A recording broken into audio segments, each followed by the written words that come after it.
গতকাল রাতে ফিলিস্তিনের গাজায় দখলদার ইসরায়েলের চালানো হামলায় নিহতের সংখ্যা 400 ছাড়িয়েছে। এছাড়া আহত হয়েছেন অন্তত 660 জন। মঙ্গলবার সর্বশেষ আপডেটে এই তথ্য জানিয়েছে গাজার স্বাস্থ্য মন্ত্রণালয়। তারা বলছে ইসরায়েলের হামলায় 413 জন প্রাণ হারিয়েছে।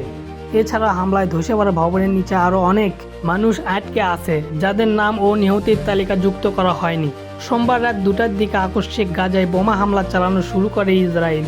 কয়েক ঘন্টা স্থায়ী হামলায় মুহূর্তের মধ্যে ঝরে যায় শত শত মানুষের প্রাণ।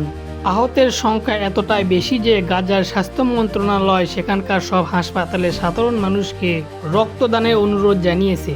রক্তের স্বল্পতার পাশাপাশি পেইন কিলার ও ব্যান্ডেজের সংকটেও পড়েছে চিকিৎসকরা।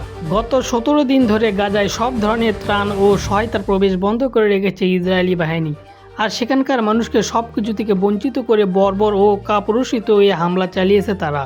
দখলদার ইসরায়েল বলছে হামাস তাদের ওপর হামলার প্রস্তুতি নিচ্ছিল এবং তারা তাদের জিম্মিদের মুক্তি দিতে অস্বীকৃতি জানিয়েছে, কারণে সোমবার রাতে হামলা চালানো হয়েছে।